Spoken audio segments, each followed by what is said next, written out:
everybody. I want to know if you have ever had this experience. I think it happens more with men than women, or if you were raised in a dictatorship type of family where children were to be seen and not heard.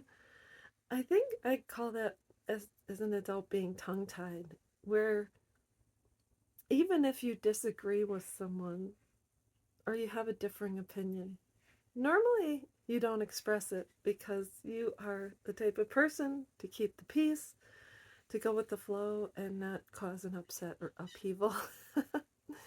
When I was a little girl, I was raised in a Catholic family. I was taught to be obedient, do as you're told. Um, I was never harmed as a child, but you didn't question authority. And if your grandparents told you to do something, you just did it. It's just the way it was.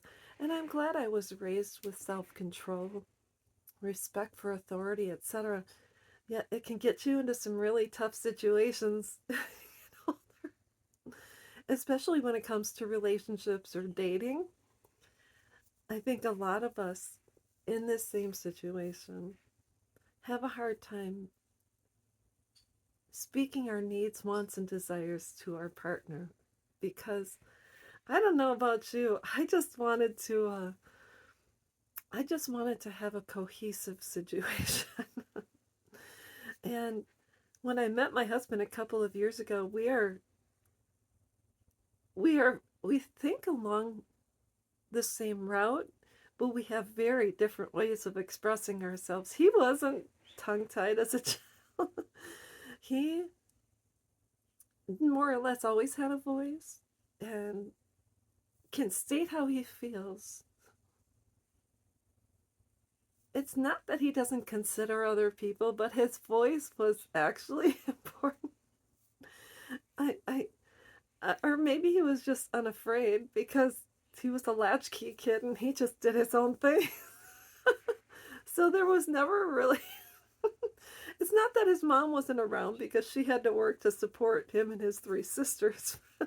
He didn't have the same type of discipline or religious upbringing I had, I guess you can say. And so he's always been the type to tell someone how he feels. And it's not that he doesn't consider their feelings, it's that he puts his voice actually comes out when where I'm more demure, quiet, low key. Even if I'm in a room full of people and someone else says something that I don't agree with, I I normally I normally kind of just keep it on the down low. It's I might say, well, I this was my experience, or I think normally because I want people to feel comfortable in expressing themselves around me, so I give them the floor. I think maybe, and I'm not a drinker and I don't do drugs, maybe if I had a couple of drinks, then I would be a little bit more bold. I remember a couple of years ago, we had a family over and we were all drinking. This guy had the floor, and I said, I don't even know what you're talking about. I finally said, oh, I think I'm done with this conversation. I think that was the first time I used my outside voice.